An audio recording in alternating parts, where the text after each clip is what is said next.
Ano ang kahulugan ng pagkakaibigan para sa'yo? May mga kaibigan ka rin bang laging nakakasama pagkatapos ng klase?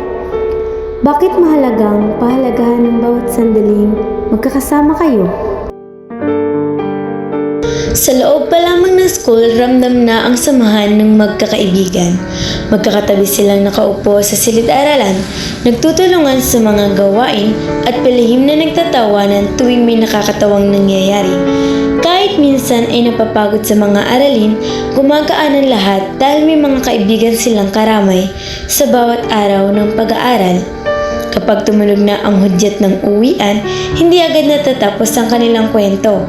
Sa labas ng school, doon nila muling napag-uusapan ang mga nangyari sa loob ng klase. Ang mahirap na pagsusulit, ang mahigpit na guro, at ang mga sandaling hindi nila mapigilang matawa.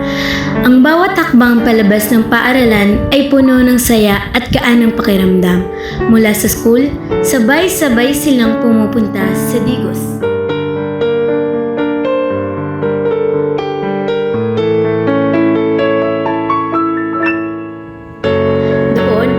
Nagiging malaya ang kanilang usapan.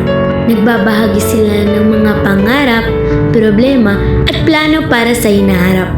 May mga oras na tahimik lang silang magkakasama, pinagmamasdan ang paligid, ngunit ramdam pa rin ang tibay na ugnayan sa isa't isa. Sa Digos, mas lalong lumalim ang kanilang pagkakaibigan. Doon nila natutunang makinig, umunawa at sumuporta sa isa't isa. Hindi man palaging perpekto ang araw, nagiging magaan ang lahat dahil alam nilang may mga kaibigan silang handang umunawa at umalalay. Kaming apat, magkaibigan at kapatid, walang iwanan, Sa pagitan ng Digos at school, nabubuo ang mga alaala na hindi basta mawawala. Ang simpleng pagsasama araw-araw ang nagiging pundasyon ng isang pagkakaibigang mananatili kahit matapos ang kanilang pag-aaral. Esqua Digos.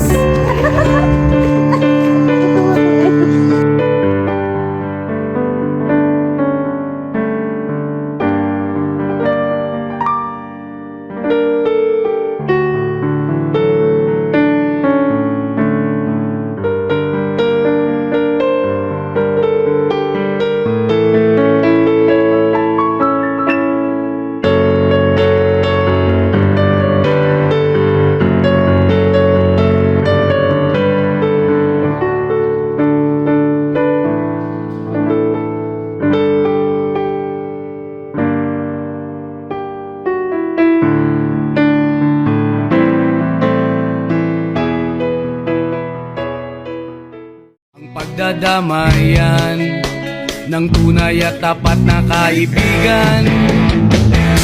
Kung mga buwan